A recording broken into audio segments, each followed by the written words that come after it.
My name's Adela Barajas. My family has suffered violence living in Los Angeles. I was raised here in South Central LA.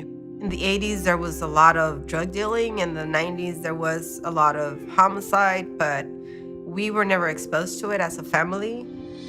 Laura Sanchez was my sister-in-law. My brother, he was with her since they were in high school. When Laura's mother was murdered, Laura went through a series of emotions, anger, feelings. But as time proceeded, her kids were growing up, and she wanted to hover over them to make sure that nothing would happen. 9 years later, Laura, she was driving back home. An African-American gang down the street, they were on their way to get a Latino from the Latino gang. And she just happened to be the first Latino who they started following. She got to the house, stopped, like 3 cars. One of them started shooting, and then the rest of them started shooting. Laura got hit in the back, and the bullet went right through her heart. And if you can see that house, that greenhouse there, right there is where Laura was murdered. If I close my eyes, I can still see it and remember it just the way it happened. Got to the hospital, and I knew something had happened to her because they didn't even have her name. They called her Jane Doe. She was gone. My brother started yelling, saying no, held on to me, hugged me, and I just kept trying to calm him down. When something like that happens, you're scared and you can't explain to yourself, why would someone, shoot at an innocent woman? The days to follow was the very first time that I felt like I was lost. l.a.u.r.a stands for Life After Uncivil Ruthless Acts. It's an organization that started in Laura's memory. It started with the goal of uniting the Black and the Latinos.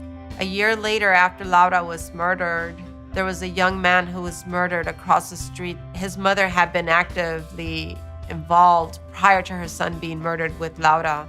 He was Latino, and he was murdered by an African-American kid. Aquí fue donde encontraron a mi hijo muerto. Aquí me lo mataron. Mi nombre es Antonieta García. Soy víctima de crimen. A mí me mataron a un hijo, tenía 17 años. Adela hizo una vigilia cuando murió mi hijo, dedicada a él, y vinieron muchas personas más de color que latinos. As we were walking home, she said, I want to thank you because my healing started today. After the Black kids came and hugged me, I understood that it was not all the African Americans who killed my son. It was one individual. Ese mismo día lo agarraron, al que mató a mi hijo. Lo encontraron culpable, le dieron 40 años a 2 vidas. No me dio gusto porque con que lo encerraran no iba a revivir a mi hijo.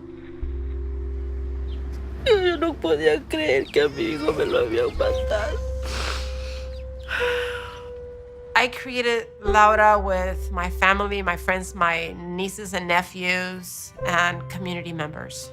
Within the last 8 years, we have a brand new soccer turf field, a new gymnasium. You look in our restrooms, they're graffiti free. It's teaching their kids from this community how to be proud and how to take ownership of your community. This is Hamaje. He's been with us since the age of 10, maybe. Doña Irma, ¿cómo le va? Gracias a Dios que tú has sido una organizadora de aquí de este parque. Me da mucho gusto porque este parque se ha beneficiado bastante. I think our justice system is broken. The root cause is the lack of resources, lack of mental health in our communities. And the way they're addressing it by locking them up, and it's like building a time bomb. When I heard about Prop 47, I thought it would be a good thing for our community because there's a lot of young adults that end up getting a felony prior to them turning into adults. It becomes serious enough to where now it's a crime and it's affecting your whole life.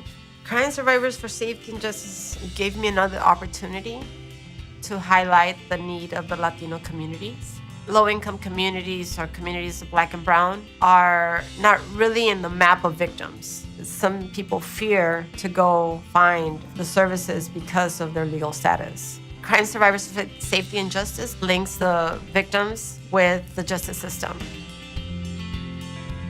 To me, safety starts with a healthy area where kids could be kids experiencing life not full of trauma like we do today.